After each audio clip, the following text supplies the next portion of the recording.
Olá, e retomando então o nosso diálogo franco, sempre muito franco, com o Paulo de Tarso presente, não poderia ser diferente. Eu gostaria de colocar você, ainda fazendo um link aí com o final do bloco anterior, na sua opinião, a presidente, como você diz, eu digo presidenta, as duas formas me constam que estão corretas, a presidente eleita será obediente a seu criador ou isso será impossível, Paulo?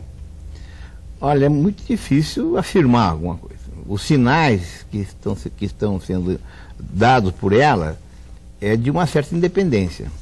Nós temos os casos recentes, a indicação do ministro da Justiça, que é um desafeto do Lula. Zé Eduardo Cardoso. Zé Eduardo Martins Cardoso é um desafeto do Lula. Eu, inclusive, fiz parte de dessas razões desse desafeto do Lula com ele, que é uma história mais longa, né? Você tem essa mudança em relação à política externa, que eu estava te dizendo. Muito então, nítida até. Muito nítida.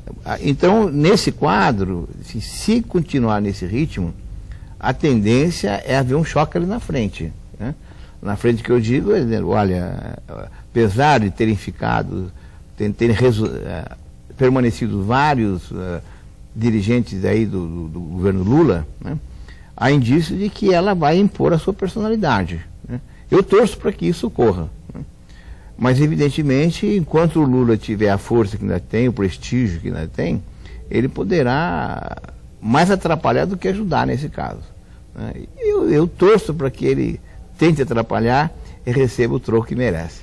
Vamos torcer para que ele pense no Brasil aí, isso atrapalhando menos. Vou deixar claro, isso é torcida, porque no momento não existe nenhum dado objetivo, não sei esses pequenos indícios que a gente está vendo. É uma correção de rumo, na verdade, claro, que ela pretende impor, né?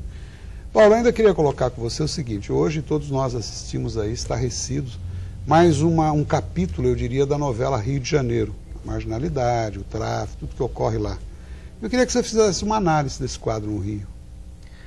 Olha, se você for ver todos os meios de comunicação, os veículos de comunicação, eles ficaram quase esvaziados em pouco tempo, depois que o caso Rio de Janeiro saiu do foco, né? Ou seja, o poder midiático desse acontecimento foi tão grande, que já estava saturando quem não está vivendo, quem fora gosta dessa história aí. Quem vive fora disso, né? Então, essa questão midiática talvez tenha o fato mais grave, porque há 2 anos atrás, 2 anos e meio atrás, em abril de 2008, o BOPE, o mesmo BOPE, elogiado BOPE, né, foi lá na Vila Cruzeiro, hasteou a bandeira do BOPE. Me lembro disso. Né?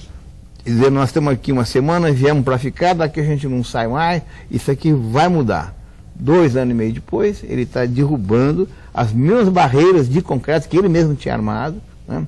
que os bandidos já tinham armado, e eles estavam derrubando de novo, refazendo. Você vê no fundo uma ação demagógica de governo?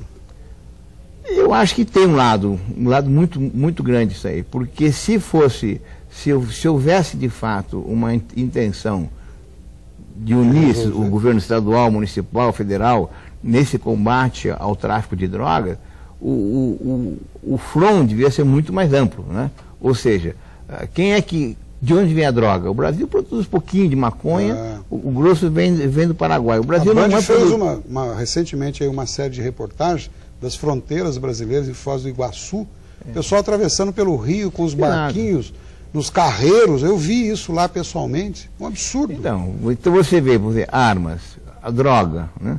O Brasil não é produtor de droga, tipo de cocaína, né? De onde vem essa cocaína? Daí a Bolívia, uma fronteira enorme. Então você controlar essa fronteira, por onde entra arma, onde entra droga, onde entra tudo, seria fundamental. E me permita interrompê-lo para fazer no bojo da sua colocação o seguinte: uma coisa que nos causa espanto e curiosidade, nós temos muito traficante, como todo mundo sabe. Onde estão os consumidores que não aparecem? Por outro lado, nós temos muitos corruptos, países corruptos. Aonde estão os corruptores que não são punidos? Como é que esse quadro aí é visto por você, Paulo?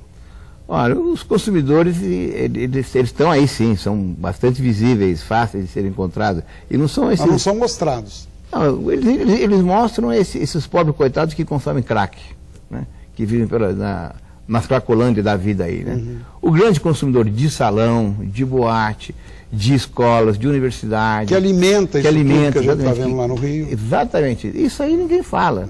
Né? Porque, excepcionalmente, um ator de televisão aparece vítima desse vício, né? Desse caso todo. Então, o consumidor, ele está aí, sim, em todo lugar de trabalho, de estudo, de governo, de quem quer que seja. Infelizmente, hoje é quase que uma epidemia. E a corrupção, né? Está aí, para quem nos deixar, que quiser ver, sem querer fazer propaganda do filme, já fazendo, vai ver o Tropa de Elite 2, né? Que retrata com fidelidade essa relação espúria que existe entre poder político, entre traficantes, entre polícia, entre tudo. Lamentavelmente é isso mesmo. Então, para você combater isso, ou você tem uma política séria, igual você do governo, ou então você faz pirotecnia para daqui 2 anos ter que repeti-la. Verdade. Paulo, e como você vê o quadro futuro do país no campo político? Na sua opinião, quem será o líder da oposição? E ainda no bojo dessa questão, a eleição de Alckmin em São Paulo no primeiro turno. O que podemos esperar do governo do Geraldo Alckmin dessa vez? O Geraldo Alckmin está no bojo de uma reestruturação tucana. Né? E essa tal refundação que está se comentando aí, né? Que alguns dizem que é para botar o Serra de molho, para afastar um pouco, dentro da sua desastrosa política, né? Do seu jeito de fazer política, né? De qualquer forma, existem indícios de que o mineiro Aécio, o paulista Alckmin, né? E outros tucanos mais de alta plumagem estão se mexendo e chegaram à conclusão de que, olha, o programa tucano hoje está defasado e precisa ser reestruturado e refeito. E eu acho que o Alckmin tem grandes possibilidades de ser uma dessas lideranças, mas eu aposto de que o próximo nome vai ser do Aécio Neves. Aí o Alckmin seria candidato à reeleição de São Paulo, naturalmente. Isso aí dá um jogo bom, né? dá um bom jogo. E eu acho que são pessoas gabaritadas para enfrentar essa máquina petista que é terrível, principalmente quando está no governo federal. Eu vou pedir mais um minutinho de licença, a gente volta daqui a pouco para um próximo bloco. Continue conosco, até já.